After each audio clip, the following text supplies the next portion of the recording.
para rasul dan kekasih Allah yang sekarang diteruskan oleh para pengikutnya yang setia, para duriyahnya, para sayyidnya. Hal itu tertuang di dalam surat Al-Ahzab. Ya ayyuhalladzina amanu dzkurullaha dzikron katsiron. He wong mukmin sing akeh kuwi oleh eling. Perbanyaklah zikirmu kepada Allah. Apakah diucap di pasar-pasar Allah, Allah? Kayak wong edan. Bukan. Yang dimaksud zikir, eling, ingat itu ati sampean iku sadar dan menyadari bahwasanya selain ahad itu tidak wujud. Woi.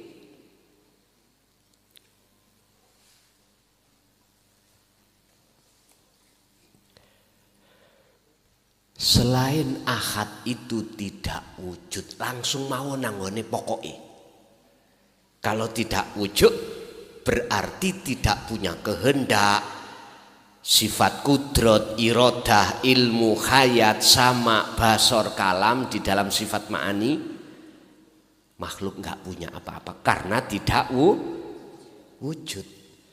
Bagaimana hati bisa berkehendak, mempunyai keinginan? Lawang makhluk gak wujud. Bagaimana bisa mendengar, melihat, berkata, bernafas, bergerak, lawang gak wujud. Berarti gerak, penglihatan, pendengaran, ucapan sampean, ucapan sinten? Allah Subhanahu. Iki nek gak paham mesti bingung. Astu bingung. Kalau sudah paham, mak pelek, coro panganan cocok, ngaten. Gini ki Pak, babakan ilmu ketauhidan inilah awal proses berangkat menjadi ruh yang rahmatan lil alamin. Ruh akan mendapatkan sifat rohimnya Allah, rahmatnya Allah, syafaatnya Allah, yaitu disebut cahaya makrifat. Manakala ruh ini sudah membawa dinu tauhid dan wa'amilus sholihah, amalkan, baru bisa ketemu Allah, baru bisa masuk di dalam musyahadah, bertemu ahad, ilahun wahidun.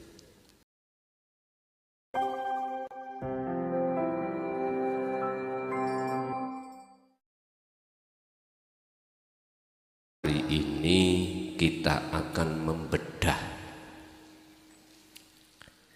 apa yang diajarkan Rasulullah pada intinya. Apakah di zaman akhir ini juga disampaikan tentang apa yang diajarkan Rasulullah? Semuanya nanti jawabannya ada di hati panjenengan masing-masing. Berkenaan dengan tema tersebut, hal ini Allah jelaskan di dalam surat Al-Anbiya ayat 107-108. Tolong dibuka di dalam Al-Quran, surat Al-Anbiya ayat 107 dan 108.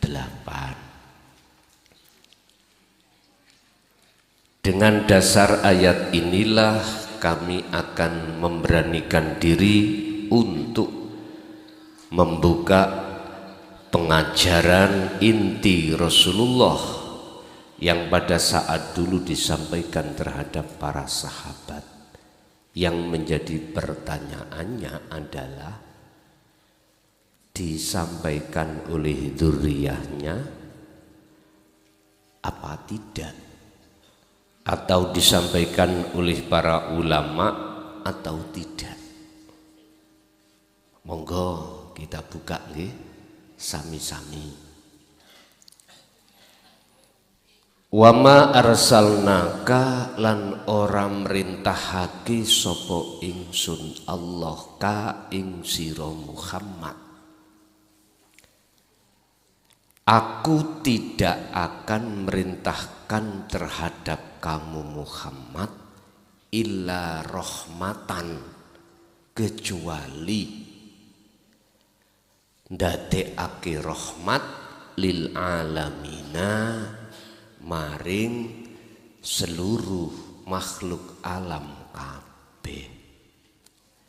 Aku tidak mengutus kamu Muhammad kecuali kamu menjadikan rahmat segenap alam.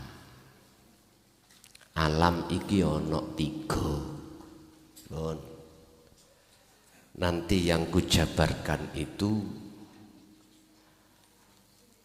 tentang alam yang miturut surat berikutnya. Cuman sebelumnya akan ku sampaikan tentang pembagian alam. Alam itu apa tak Pak? Alam itu tempat.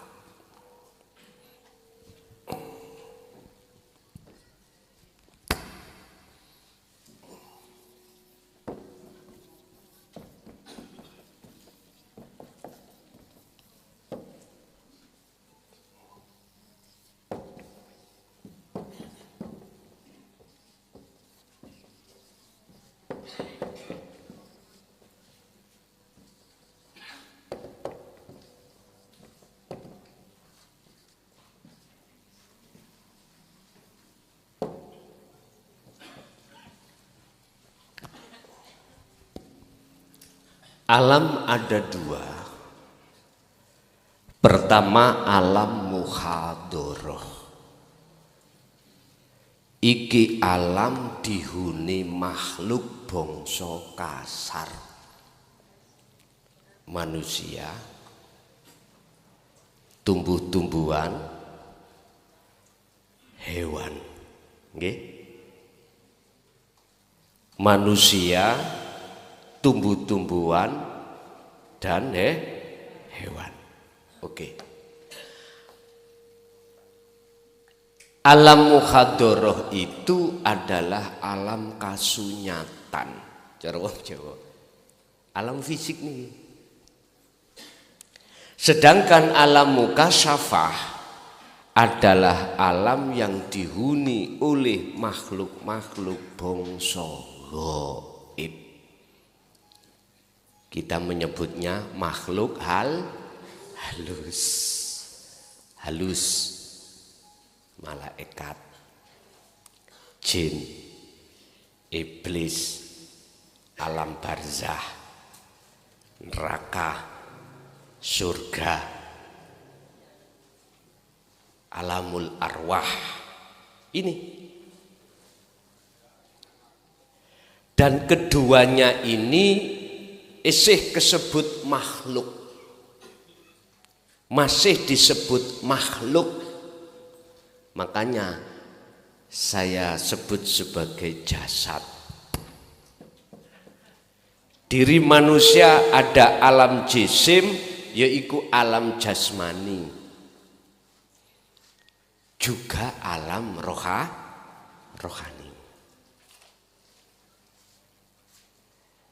Alam jisim jasad ini Allah kasih mata untuk bersaksi melihat sesama makhluk. Lah, alam ruhaniyah kita Gusti Allah memberikan mata disebut ainul basirah untuk bersaksi terhadap alam yang ada di musyahadah ini. Apa alam musyahadah? Kalau bahasa Quran Gusti Allah iku duduk di atas kursi di ares. Ngaten nggih? Denguk-denguk terus jenengan. Bahasa kita syariat ares ndau pukur. Lah ngaten nggih? Di atas sab langit 7 itu ada perjalanan Sidratul Muntaha Mustawa. Ares di sana Gusti Allah tengok. Shallu ala Nabi Muhammad. Pun memang itu penjelasan di syariat.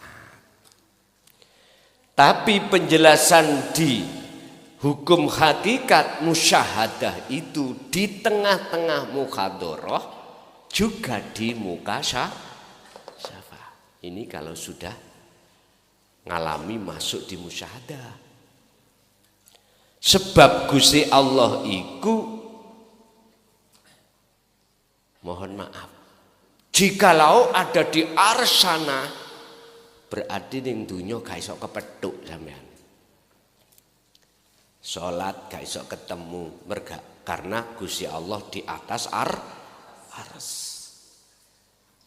Ares iku bak ning alam kasyafah iku yo ning ngajeng sampean iki le. Lapo ado-ado iku sampean dodeng tutuk ndawukur. Wis ya ora disalahno karena orang itu prosesnya masing-masing. Makomnya juga masing-masing. Wis gitu aja, gak usah gontokan. Bapak Ibu, ruhaniyah ini wajib mata hatinya ruhaniyah ini bersaksi hanya pada penghuni musyahadah. Penghuni musyahadah hanyalah Allah, wujudi Allah. Makanya mengapa kita dituntun atau diajarkan bersyahadat itu asyhadu. Itu harus ke ilallah. Saya bersaksi, saya melihat tiada Tuhan kecuali Allah. Yaitu di situ. Cuman pertanyaannya saya tanya, wong Islam khususnya umumnya umat manusia, sudahkah mata hatimu itu bersaksi pada Tuhan yang esa? Kalau jawabannya belum, itu sebab apa? Sehingga kita sholat Pak Bu, sing kita ilingi ku bokong gede, nggih? Kalau tak noleh rono, iling anak, iling bojo, iling dunya brono. Ya iki persoalannya, karena belum mengenal Tuhan semestinya yang Anda sebut sebagai Allah Sang Yang Widi, tetapi belum ketemu Ahad. Ini persoalannya. Pertanyaannya, apakah Rasulullah Muhammad Sallallahu Alaihi Wasallam itu juga membahas dan mendidik hati ruhaniyah kita untuk menuju ke Ahad? Itu pertanyaan. Dijawab di dalam surat Al-Anbiya ini nanti ayat 108. Itu nanti jawabannya. Bon, ini pengetahuan lewat alam. Jadi saya tidak membahas alam yang ditempati jasmani makhluk, tidak ya. Tapi yang ditempati rohani. Saya khusus membahas ilmu tasawufnya, karena ilmu tasawuf itulah yang mendorong rohaniyah jenengan mengke nanti akan bisa sampai ke Ahad. Di sini sudah jelas Rasulullah itu tidak diutus oleh Allah kecuali untuk bisa memberi rahmat segenap alam, baik alam jasmani maupun lebih-lebih alam roha. Alam jasmani beliau mendidik kita dengan dengan aturan-aturan di dalam hukum syariah. Alam rohani kita dididik oleh Allah lewat Kanjeng Nabi, lewat hukum hakikat yang terkenal ilmu tasawuf. Sing gak suka ilmu tasawuf mesti ngomong ngeten, iku ilmu sesat. Mesti ngoten. Ora apa-apa. Padahal ning Quran lho Pak Bu, yang mengatakan sesat berhak itu bukan manusia, tapi Gusti. Hak manusia enggak ada mengatakan si A sesat, si B sesat, tak boleh. Sampai tadi itu saya dengar ning TikTok, lho niki biasa nek nganggur-nganggur, nek maring jawab pegel ngono, tak tambani nonton TikTok. Ngeten wau, kula sampai kaget. Presidennya goblok. Menteri agamanya sesat. Istana setan. Wi ngene aku. Kula nggih wi ngoten tok. Jenenge hiburan gitu ya. Mari habis jawab WA pun tak selesaikan sampun, alhamdulillah. Mulai hari ini pun kula buka melih. Lah kula kok pas ningali TikTok. Nah, TikTok isinya kan macam-macam nggih. Nek pas TikTok India, waduh. Lu wong normal Bu, gitu. Normal kita, kecuali sing gak normal.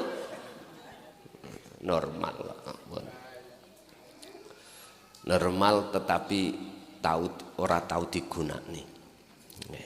Lah piye Pak? Pagi siang kerja, nanti malam berangkat ngaji, pulang bunyai sampun tilem, ajenge kula gugah ya mesake.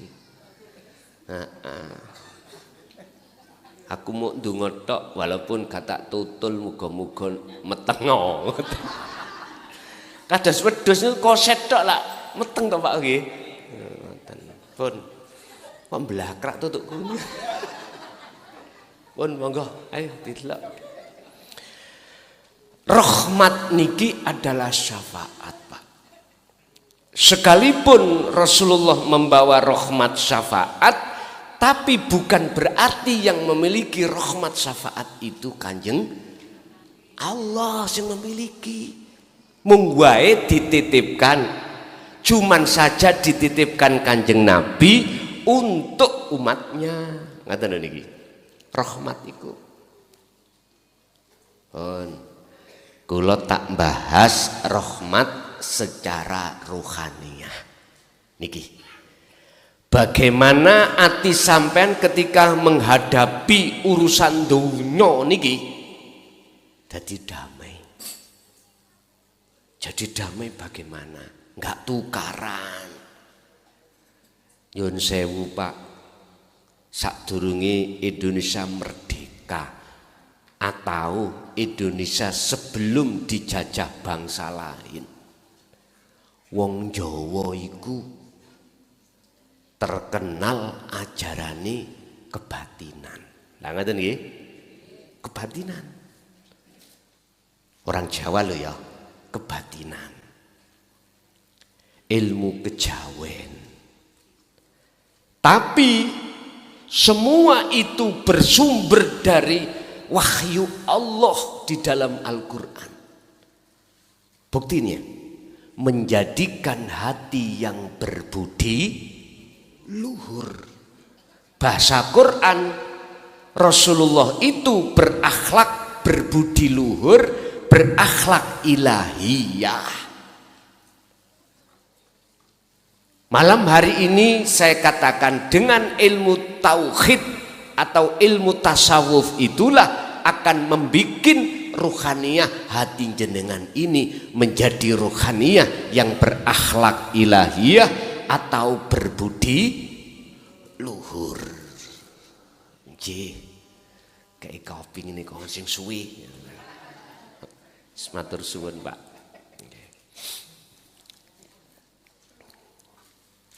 Bapak Ibu hadirin jamaah rahimakumullah. Mana bukti kalau Rasulullah itu mendidik untuk menjadi hati yang makrifat pada Allah, hati yang berbudi luhur, hati yang berakhlak ilahiyah. Pun monggo dilanjutake 108. Kul katakan Muhammad, innama yuha ilayya, sesungguhnya apa yang diwahyukan Allah terhadapku, ini Rasulullah, yaiku annama ilahukum ilahu wahid, sesungguhnya Tuhanmu itu Tuhan yang esa, bukan Allah, bukan menyebut Allah. Akhirnya muncul umat Islam Allah, umat Nasrani Allah, tapi orang kejawen dulu Gusti Allah. Ayo mriki wonten sing tasik gesang zaman-zaman Jawa-Jawa biyana. Mungkin jenengan kali kula iku pernah ngincipi ngelmune, ilmu sejati. Pernah. Kalau yang sudah tahun-tahun itu sampun nyuwargi. Bahasane sampun nyuwargi. Orang dulu iku mboten sedo, mboten nyuwargi. Nyuwarga. Ya mesti ae ruhaniyahnya sudah kenal ahad ya. Sudah kenal ahad. Bapak Ibu, miturut surat Al-Anbiya ini, ilahun wahidun, Tuhan yang esa. Sekarang bagaimana caranya jenengan ini bertemu yang esa, menyembah yang esa, yang secara syariat umat Islam disebut Allah. Ini caranya bagaimana? Secara otomatis kita tidak bisa lepas dari proses pengajaran ilmu yang kami sebut sebagai taklim muta'alim, belajar mengajar tentang babakan ilmu tauhid. Ilmu niki laksana lautan yang tidak bertepi, Pak. Kalau di dalam Al-Quran itu gini, ayat Allah itu apabila ditulis mangsinya itu pakai 7 lautan air, itu gak cukup. Terus bolpennya itu yang dijadikan seluruh tanaman 7 dunia gak cukup. Kertas yang digelar untuk dibuat tulis sepanjang langit, 7 langit, itu tidak cukup. Bahasa saya sederhana, ilmu tauhid itu, tasawuf itu tidak terbatas, tapi ada muaranya, Pak. Inilah yang terpenting nanti yang akan kusampaikan. Muaranya bagaimana? Semuanya pada ujungnya bagaimana? Kemanakah bundelannya atau muaranya aslinya kemana? Yang ilmu itu tidak bisa kita hitung. Laksana gini, Pak. Ada sungai agak kecil, lebih besar, besar. Itu airnya nanti akhirnya jatuhnya di laut. Muaranya itu wa inna ilaihi rajiun. Itu nanti muaranya di situ. Tak tutup akhir mawon. Sekarang kami akan mengurai terlebih dahulu. Fahal antum muslimun, apakah kamu sekalian sudah berpasrah diri kepadanya? Nah ini, orang tidak akan pernah pasrah terhadap Allah dengan benar jikalau ruhaniyahnya itu belum ketemu yang esa. Tidak bisa, Pak. Andai kata aku bilang, udah saya menanam padi, sudah sesuai dengan aturan syariat, tapi hasilnya tak serahkan pada Allah. Sering terjadi, aku iso pasrah wis nang Allah. Siapa yang menjadikan kau bisa menanam? Allah. Tanaman bisa tumbuh, siapa yang menumbuhkan? Allah. Sampai berbuah, padinya siapa yang buahkan? Allah. 3 hari mau saya panen, malam dihabiskan tikus. Siapa yang menghabiskan? Diem. Berarti tawakal kita secara lesan saja, ruhaniyah belum. Mengapa demikian? Karena kita belum ketemu ahad. Kalau kita belum ketemu ahad, maka kita menyembah tiap saat dan waktu. Sekali lagi aku mohon maaf, keliru. Apa keliru?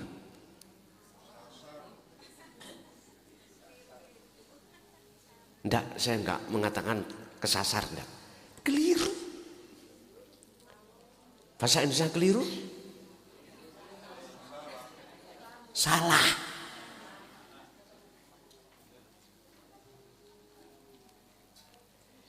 Kita diberikan Allah thoriqoh, jalan, fasilitas 2. Ibadah mahdhuf murni, ibadah ghairu mahdhuf tidak murni. Murni sholat, zakat, puasa, haji dan seterusnya. Yang tidak murni kerja, makan, minum, itu tidak murni. Itu thoriqoh, Pak. Itu jalan. Allah kasih jalan, 2 jalan ini tujuannya adalah kita untuk ilalia budun, kecuali untuk ruhaniyah, bukan jasmaniyah.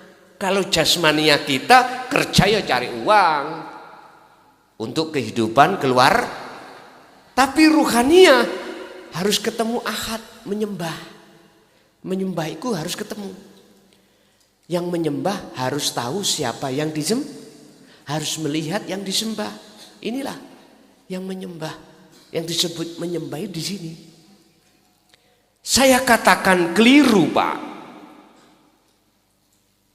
Apa tadi bahasanya? Salah, ya.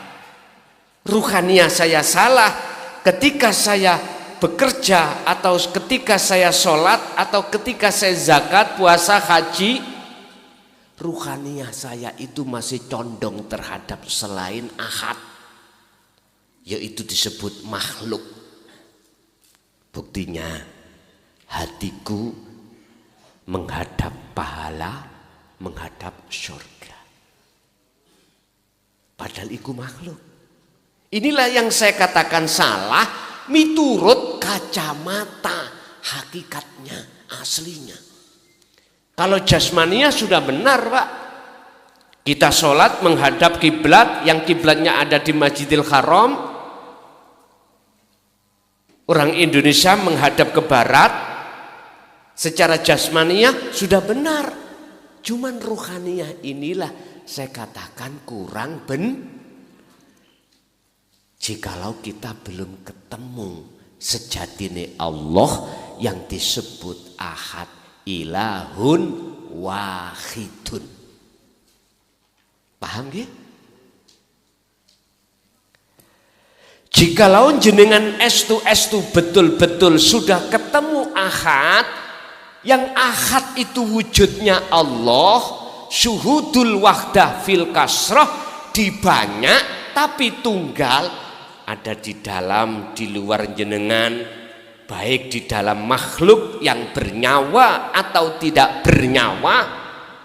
Wujudnya Allah itu keliaran ning gunung. Tahu keliaran? Jengleh ning gunung. Contoh, saiki makhluk yang tidak bernyawa. Yun sewu. Innallaha ala kulli syai'im muhit. Sesungguhnya Allah itu meliputi atas segala hal sesuatu. Kopi tak umbe, misalnya nggih, saya minum. Rasane napa? Kopi ndi ya pahit. Kalau manis itu gula. Oke. Rasa itu muncul bukan sumber dari makhluk berupa kopi, bukan. Oleh karena Allah meliputi lewat rahmatnya, lewat syafaatnya, akhirnya seakan-akan kopi itu bisa mendatangkan rasa gurih atau pahit. Padahal di situ baik di dalam maupun di luar, kopi itu ada wujudnya Allah yang disebut esa, wong Jawa ngarani urip.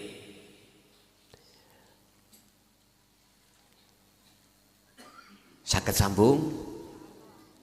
Sambung ya, ningati ya. Oke, niki ilmu sian.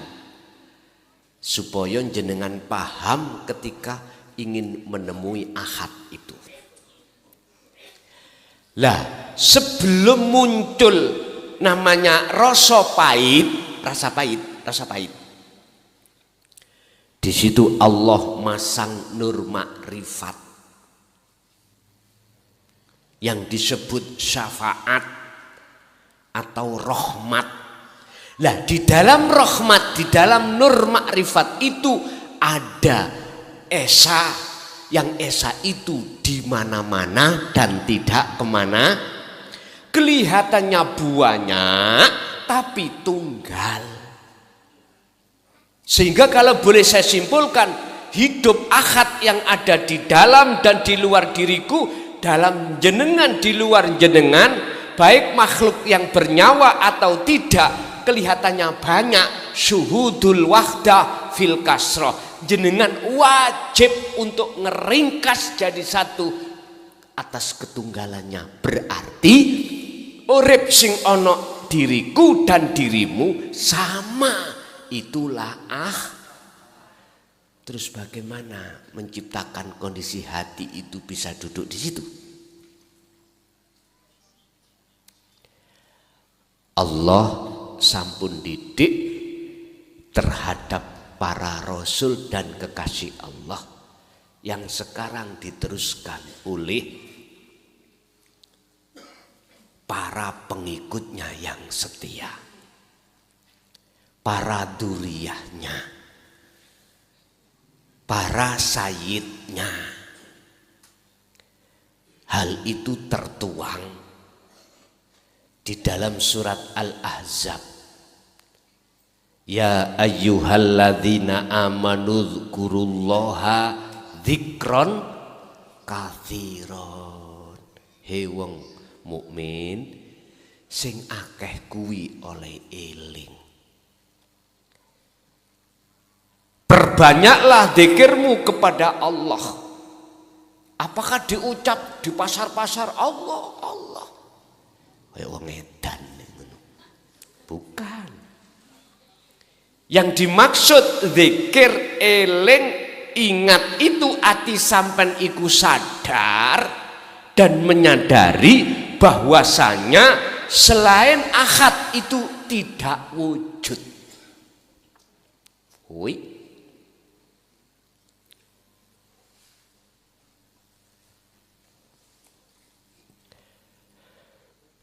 Selain ahad itu tidak wujud, langsung mau nanggone pokoknya.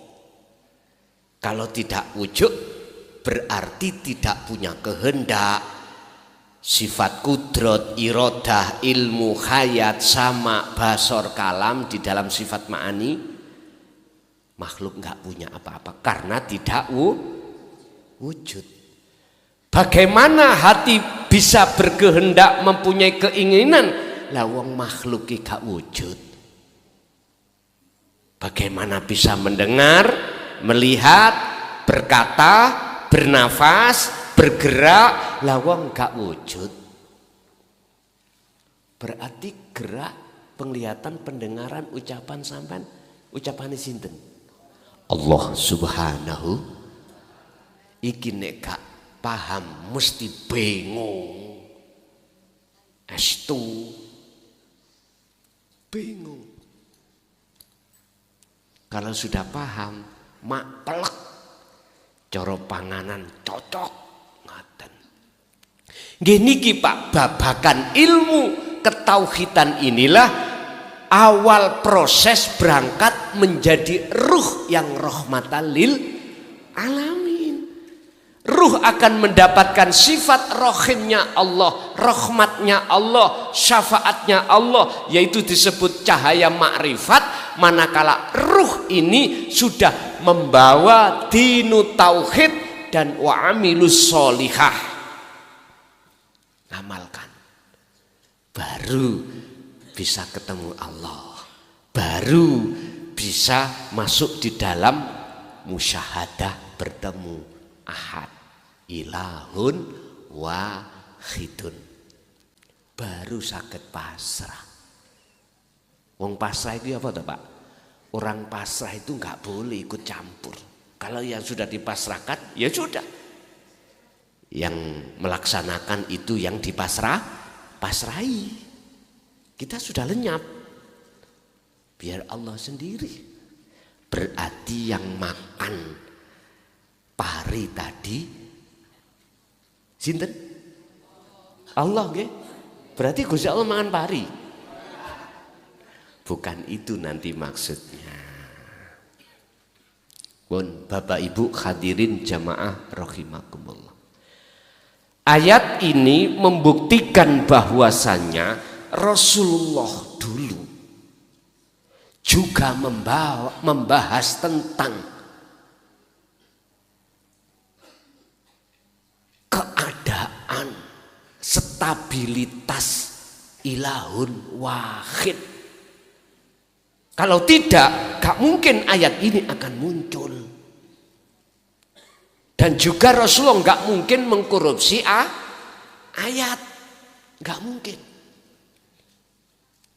Sekarang, adakah mereka-mereka yang mengatasnamakan dan mengikrarkan sebagai dzurriyyah Rasul, terus menyampaikan babakan ini? Saya bertanya, jangan dijawab.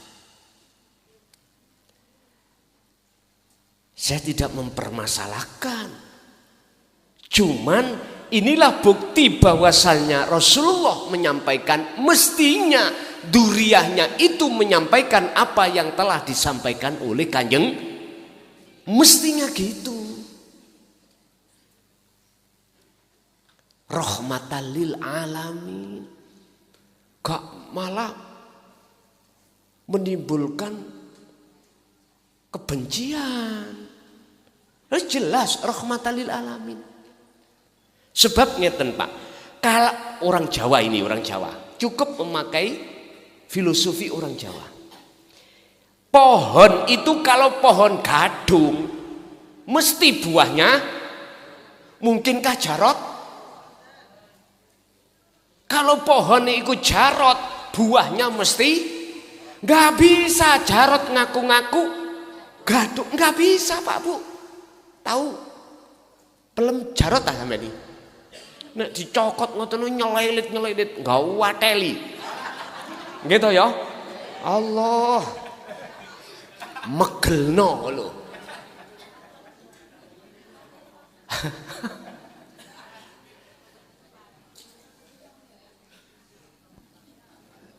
Ngapunten ingkang kathah, sifat karakter cara dakwah Rasulullah menyampaikan itu tidak keluar rahmatan lil alamin, baik secara jasmani lebih-lebih roha. Pertanyaan saya adalah, apakah di era zaman yang akhir ini adakah mereka yang ngaku-ngaku sebagai keturunan itu menyampaikan tentang ilahun wahid? Kalau ndak bahasa saya, gak usah gegeran.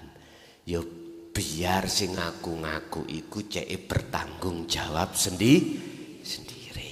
Udah, gak usah repot-repot. Dilungkas bongkok. Lho nggih. Dilungkas diringkes Gusti Allah wis. Wis tah getol-getol ya apa? Ya. Kasar ya apa? Kalai ambek bongkok. Idza jaa ajaluhum la yastakhiruna sa'ah wa la yastaqdimun. Kalau itu datang. Wis tah, Pak. Ya wis babano. Engko kalai ambek mati. Udah. Bon, sing penting kita bagaimana sisa hidup umur kita ini kita gunakan untuk menuju dan bertemu ilahun wahid. Secara Islam disebut Allah, secara Nasrani disebut Allah, secara Hindu Buddha Sang Yang Widi, Sang Yang Sekerta. Silahkan dulur sebutan iku kabeh monggo sah miturut agamamu masing-masing.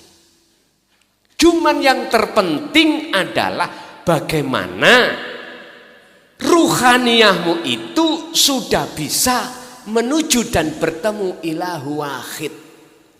Dibuka di dalam surah Al-Kahfi ayat terakhir 110. Niku carane. Surat Al-Kahfi ayat 110.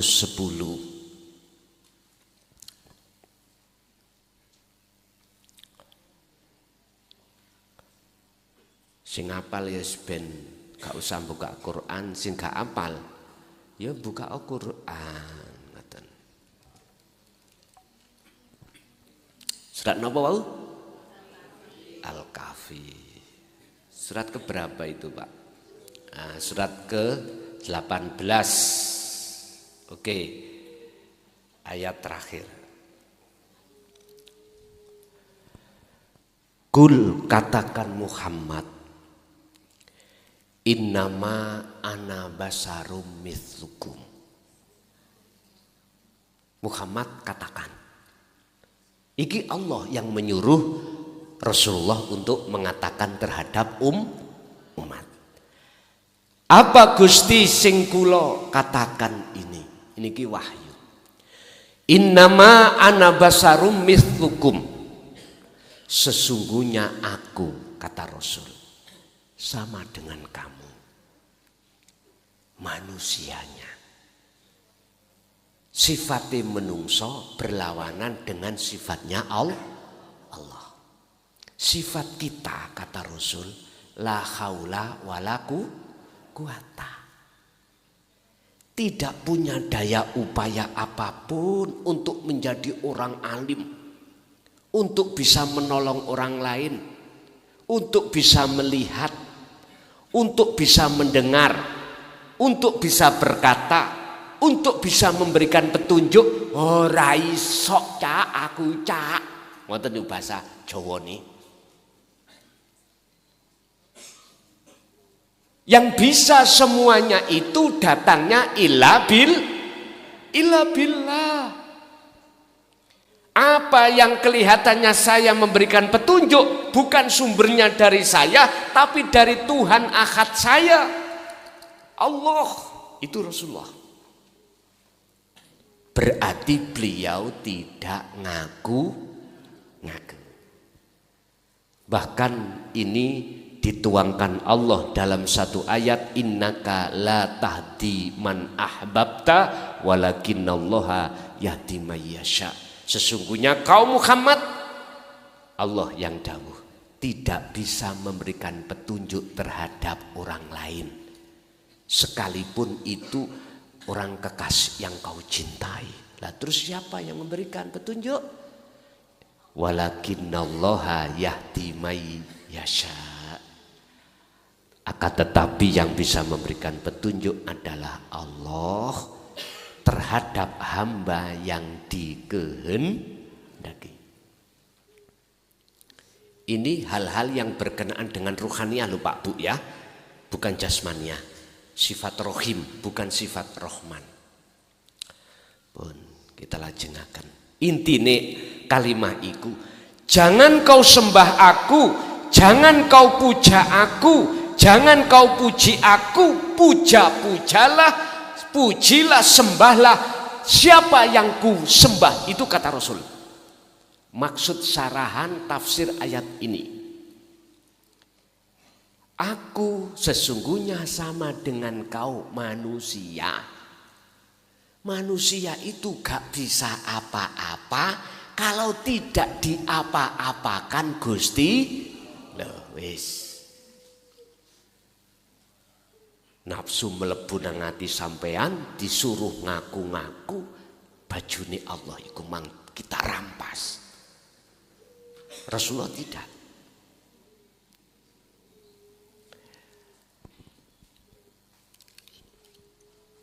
Yuha ilayya annama ilahukum ilahu wahid. Yuha ilayya, jadi Tuhanku Allah maksudnya cara wong syariat telah mewahyukan aku supaya menyembah Tuhan yang ahad. Ahad. Ini belum muncul Allah loh, nama Allah. Sebab nama Allah itu sebuah nama, maksudnya yang disembah harus ke ahad. Kita harus kembali kepada ke ahad. Piye carane? Nah, mengki di ayat terakhir Allah nyampe no.